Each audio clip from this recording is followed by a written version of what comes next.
I want to talk about why Hasan Piker is not a problem.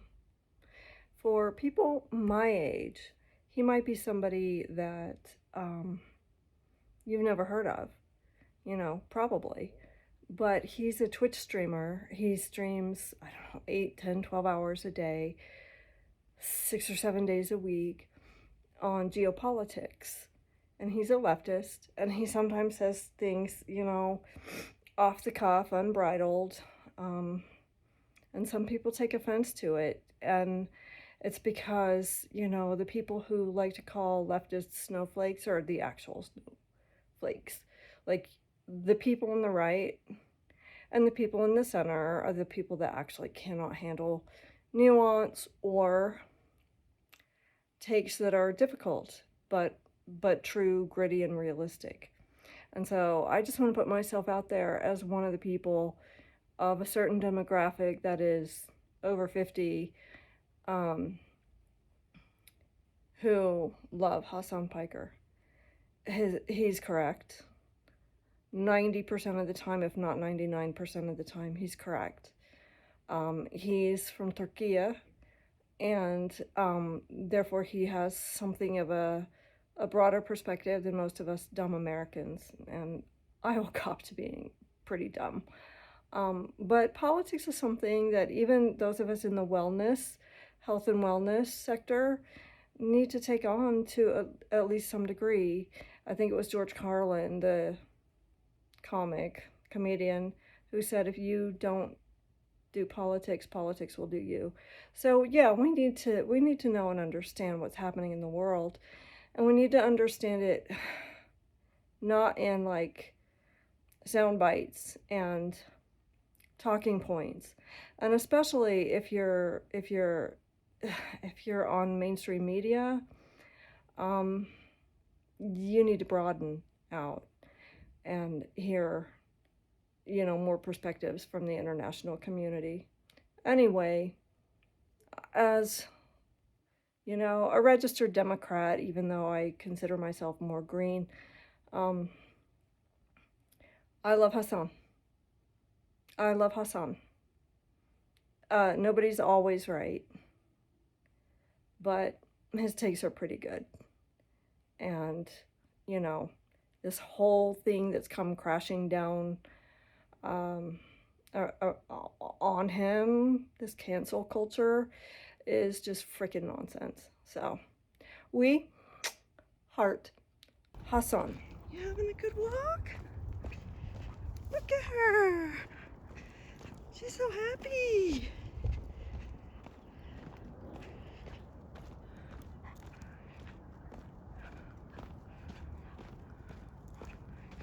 Isn't this fun?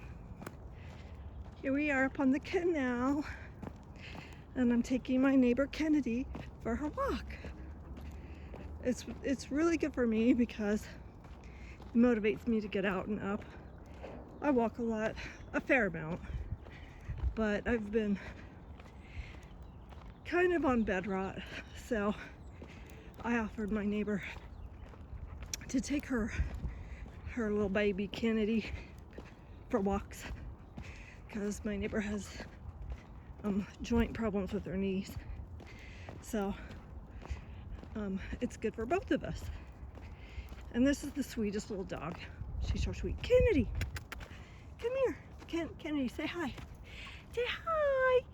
Hi. Here we go. She's really happy to be on the move. Hopefully we'll wear us both out.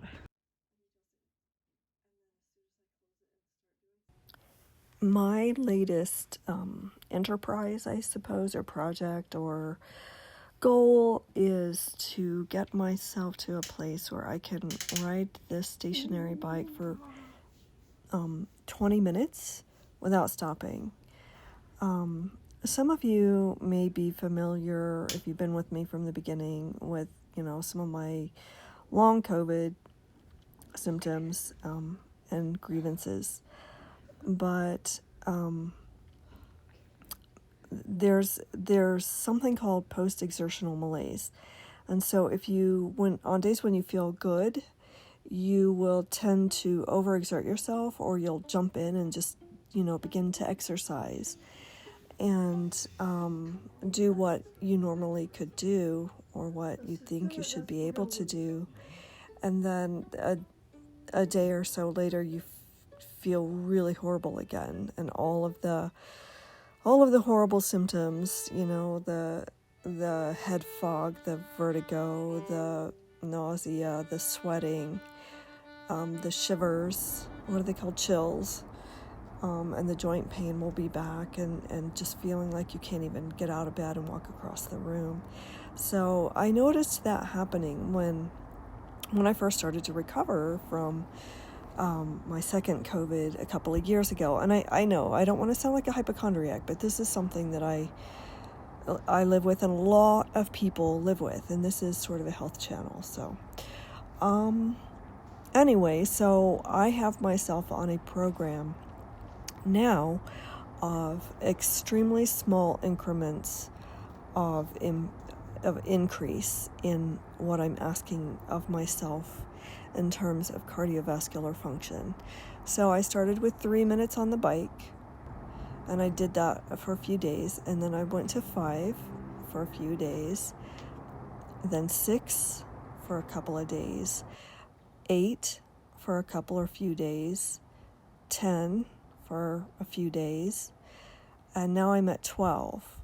And so I'm going to stay at 12 until it feels like almost nothing. And then I will probably just go to 15 and see how that goes. And if that feels rough, then I'll take it back to 13 and just do 2-minute increments again.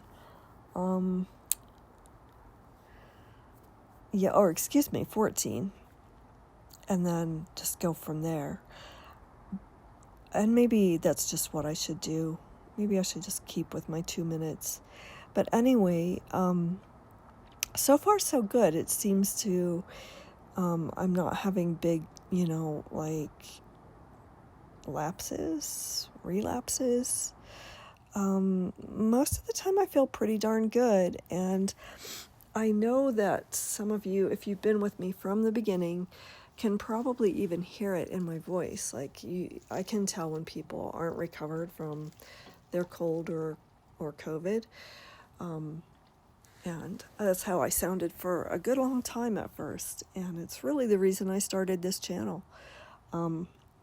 Also to sort of talk about the contents of my little workbook that is available on Amazon for anyone who is interested, and covers what I call the 7 sacraments of health. Anyway, sunlight and gardening is also a part of my recovery, and getting back to some of the things that I used to do, like trying to learn to play violin or fiddle. I don't have income right now, so I feel guilty paying for a teacher. So I don't have a teacher, so I've not been practicing almost at all. But I started just recently again practicing, maybe just 2 or 3 minutes a day. And I'm gonna try to hold myself to that, because I just have this lifelong habit of starting things and then just sort of either abandoning them entirely or getting to a sort of intermediate level of progress and then just sort of backing off. And I don't know what that's about. I think I need to figure that out. I probably would benefit from having a therapist. But again, our healthcare is not a good system. It's really hard to afford a therapist, even if you have some coverage. And a lot of what is covered in an HMO program is something 20 minutes with a psychologist. And often they will, then refer you to your GP or a psychiatrist if for medication, if that's the route you're taking. But that's not really sufficient. And I've even spoken, a long time ago, years ago, I had a 20-minute shrink, and she really hated it. Like, she loves her work, loved her job, but said that the thing she hated most was that they only gave her 20 minutes with each client. And she just felt like that was not adequate. And I mean, you go to school for 8 years and a few years of internship and residency, and they tell you how to manage your practice. It's bad. Our healthcare system needs a lot of work. And that is another reason why I love Hasan Piker. Hasan, for those who know him and for those who don't, is a huge advocate for basic human rights provided by our federal taxes. Actually, our taxes don't pay for things. That's a kind of a misunderstanding of how it works, but at the federal level. But our federal government can spend, absolutely can afford to spend, because we have currency sovereignty.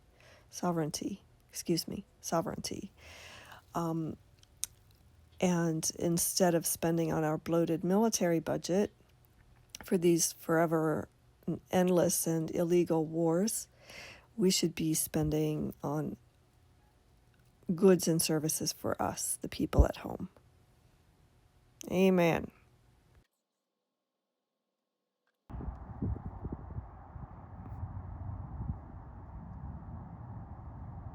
Look at this gorgeous catnip. Isn't it beautiful? It's just so robust. It's thriving. And then dandelions. I'm so excited. I love dandelions. And then I'm not sure what this is. It might be a type of nettle. I'm gonna find out. Anyway, another beautiful day.